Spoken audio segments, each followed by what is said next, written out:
በጌታዬ በኢየሱስ ክርስቶስ ስም ሰላም ጸጋ ፍቅር አንድነት በያላችሁበት ይሁንላችሁ እያልኩ ዛሬ ደግሞ እንደተለመደው እንግዲህ ያው ዓላማዬ የኑፋቄ ትምህርቶችን መቃወምና ማጋለጥ አይደለ። እኔ ትልልቅ ሰዎች ሲስቱ አላልፋቸውም። አሁን ሌላው እታች አለው ሰንበት ተማሪ ነኝ የሚለው ግን ቲክቶክ ላይ ደግሞ የመጨረሻ የቤተክርስቲያኒቱን የመሪነት ይሄ በትር የጨበጠው ዘንጉን የጨበጠ የሚመስለው እኔ ከነሱ ጋር አሁን እውነት ለመናገር ብዙም ጭቅጭቅ ክርክር የለኝም። ንቄያቸው ትቻቸዋለሁ። አይመጥኑም። የንግድ ሰዎች ናቸው። ቲክቶክ ላይ የሚያገኙት ሳንቲም ለመለቃቀም ነው በቤተክርስቲያኒቱ ላይ አለን የሚሉ እና ከነሱ ጋር ጊዜ የለኝም። እኔ አሁን እነዚህ አሉ የተባሉ ሊቃውንት በቃ አሉ የተባሉ የቤተክርስቲያኒቱ የመጨረሻ ብይን ሰጪ ሊቃውንት እነዚህ ሰዎች ጋራ ነው የኔ ጉዳይ። እስቲ ባለፈው ለአንድ ደቂቃ ያህል ያሰማኋችሁ ነበረ። ከዚያ ቀጥሎ የተናገሩት ደግሞ ክፍል 2 ላይ እንስማውና ወደ ትምህርታችን እንመጣለን። ሌላው በዛሬው ዕለት የሚነገርለት እሱን ብዬ ልጨርስ። በዛሬው ዕለት በተለይ ስምዖን የሚባል በላይ ሰው ይለዋል። ሰው በላ ነበር። ምን ዛሬ ሰው ሁሉ ሰው በላ ነው። እኔ ስምዖንን እናነሳለን እንጂ ወንድሙን ሽጦ ከበላ ሰው በላ ነው። ዛሬ ወንድሙን ሽጦ በልቶ 50 ሚሊዮን ብሎ የለ ወንድሙን አፍኖ ብር ተቀበለ። ስለዚህ ይሄ ሰው በላ ነው። ስምዖን ጸድቆ ስምዖንማ ጸደቀ እኮ በመሬታችን ምክንያት ድኗል። ይሄ ሰው በላ ሁሉ ምን ሊወጣው ነው? ምን ነው የሚሆነው? እግዚአብሔር ከዚህ ሰውረን ተመናል። የስምዖን የሚባል በላይ ሰው በላ ነበረ ተብሏል። ይሄ ሰው የአብርሃምን ታሪክ ያውቅ ነበረ ይላል። አብርሃም ወደ አብርሃም ቤት ሥላሴ መጥተው ልጅህን ረድልን ብለውታል ነው እግዚአብሔር ነው ያነጋገረው። ኦሪት ዘፍጥረት ምዕራፍ 22 ላይ ሱዲተ ይስሐቅ ወልደከ ልጅ ይስሐቅን ሰዋልኝ ብሎት ሊሰዋው ልጁን ወስዶት አብርሃም ታው አይሆንም ደግነትን ለመገመት ነው እንጂ ያንተ ልጅ ደም በመፍሰሱ ዓለም አይደለም ብሎ እግዚአብሔር መለሰው። በዚህ ሰዓት ይህን አስቦ ሰይጣንችን ስለሚያውቅ የአብርሃምን ታሪክ ስላጠና ስምዖን የሚባለው ሰይጣናት 3 ሆኑና ሥላሴን መስለው ይደውለቱ ጥልቃሉ። የአብርሃምን ታሪክ ታውቃለህ? አብርሃም እኮ ለእግዚአብሔር ልጁን ሰውቷል። እኛ ሥላሴ ነንና ልጅን ሰዋልን አሉ። እሱም በየዋህነት እውነት መሰለውና ልጁን ሰዋ። ሰውቶ ሲያበቃ ምን አደረገ? ደሙን ቅመሰው እኛን እንቀምሰዋለን ከዛ በኋላ አሉት። እሱ ደግሞ በየዋህነት ነው። የልጁን ደም ቅምስ ሲያረግ ዘለው 3ቱ ሰይጣናት ከሱ ላይ ወጡበት። ከዛ በኋላ ብላ አሉት። ሚስቱን፣ ልጆቹን፣ ጎረቤቱን ተረግረገና በለው። 78 ነፍሳትን ጨረሰ።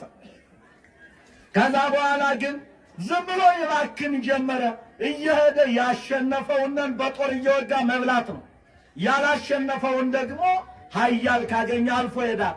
እንዲህ እያለ ሲኖር በእመቤታችን በቃል ኪዳኗ ቀን በተአምሩ ተጽፎ እንደምናነበው በእመቤታችን ታሪክ ላይ ከዕለታት አንድ ቀን ጦሩንና የኮዳ ውሃ ይዞ ይጓዛል።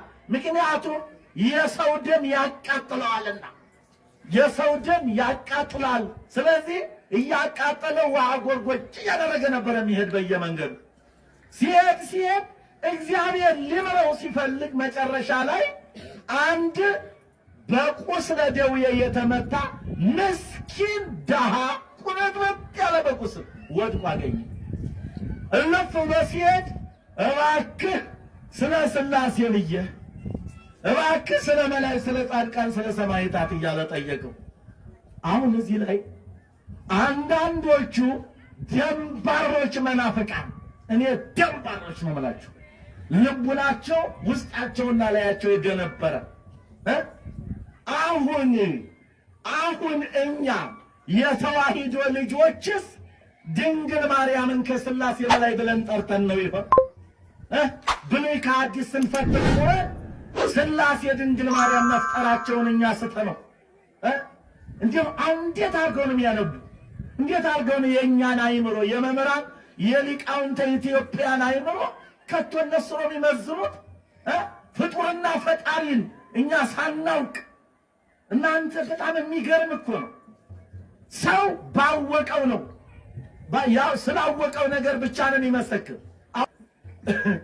የሥላሴ ዕለት ማህበር የለም። የመድኃኒዓለም ዕለት ማህበር አግኝተን አናውቅም። መቼ ነው ማህበር የምናገኝ? የእመቤታችንና የሚካኤል ቀን። አያችሁ፣ አሁን እንግዲህ ምዕመናኑ ትስስሩ ከሚካኤልና ከእመቤታችን ጋር ስለሆነ ነው እንጂ አሁን ሥላሴንና መድኃኒዓለም የእመቤታችን ፈጣሪ ይሄ ነው የሰማነው። ይሄ ነው ሰውየው እኒህ ናቸው የተናገሩት።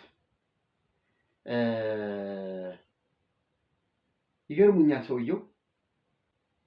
እኒህ ሰውዬ በእድሜያቸው የገፉ ሰው ናቸው። ጺም ማብቀል አይደለም ሽበት በሽበት እንደዚህ የተንዠረገገ መኖር ነበረበት። ስልብ እንዳይባሉ የጎረነነ የወንድ ድምፅ አላቸው። በነገራችን ላይ አንድ ሰው ሲሰለብ ጺም የሚባል ነገር ይረግፋል።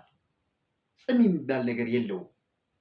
በቅሎም ከሆነ ይረግፋል፣ እየተነጫጨ ይረግፋል። ድምፁ ደግሞ ወደ ሴት ድምፅ ነው የሚቀየረው። እንደ የጎረነነ ድምፅ የለውም። የተሰለቡ ሰዎች ጋር እኔ በጳውሎስ መንፈሳዊ ትምህርት ቤት ኑር ያለው አውቃለሁ። አሁን ሙተው አልቀው ካልሆኑ በስተቀር በእድሜ ገፋ ገፋ ያሉ ስልቦች ነበሩ እና ድምፃቸው ቀጭን ነው። ጺም የምትባል ነገር የለቻቸውም። እና እኒህ ሰውዬ ራሱ ግራ ያጋባሉ። ድምፃቸው እንደ ወንድ፣ ጺማቸው ይሄ አገጫቸው ደግሞ እንደ ሴት። እኔ ይሄ አያገበኝም። አሁን ይሄ የሚያገበኝ አይደለም። ግን እኒህ ሰውዬ የተረኩት ትርክት በጣም የወረደ ነው። በጣም የወረደ፣ በጣም የተሳሳተ። ድንግል ማርያምን እና ያንን ሰው በላ ሰውዬ እንደዚያ ተርኮ አዳኝ ድንግል ማርያም አድርጎ ማቅረብ ኑፋቄ ክደት ነው። እንደዚህ አይደለም። ፈጽሞ የእርግማን ትምህርት ነው። ድንግል ማርያም አታድንም አታማልድም ማለት ኑፋቄ አይደለም። ወንጌላዊነት ነው፣ ክርስቲያንነት ነው። ከሐዋርያት ጋር መተባበር ነው። ከአብ ጋር መተባበር ነው። ከራሱ ከልጁ ጋር መተባበር ነው። ከመንፈስ ቅዱስ ጋር መተባበር ነው። እውነታው ይሄ ነው። ኢየሱስን ትቶ ሌላ አማላጅ ሌላ አዳኝ አለ ማለት ጸረ ሥላሴ፣ ጸረ ኢየሱስ፣ ጸረ መንፈስ ቅዱስ መሆን ነው። ልብ በሉ። ጸረ አብ፣ ጸረ ወልድ፣ ጸረ መንፈስ ቅዱስ መሆን ነው። እንዲህ አይነት ትምህርት የለም በቤተ ክርስቲያን። በእውነተኛዋ ሐዋርያዊ ቤተ ክርስቲያን እንዲህ አይነት የክህደት የኑፋቄና የውሸት ትምህርት የለም። እንደዚህ ብሎ ሊቅነትም የለም። ይሄ እውርነት ነው። ይሄ ጨርሶ እንኳን አራት አይና አንድ አይናም ያላቸው ሰው አይደሉም። ውስጣቸውም ውጫቸውም በቃ ፈጽሞ ያላነበበ አይን፣ ያላስተዋለ ያልሰማ ጆሮ፣ ያላስተዋለ ልብ፣ ለወንጌል እምቢ ያለ እኔነት፣ አመፀኝነት፣ ይሄ ነውር ነው። እግዚአብሔር ይባርካችሁ። በሚቀጥለው በሌላ ርዕስ እንገናኛለን። ምናልባት ይሄንን እንደ መደምደሚያ አድርጌ በሚቀጥለው ክፍል 3 ላይ እንገናኛለን። ግን ሌላ ርዕስ ነው ይዤ የምመጣው። ተባረኩ።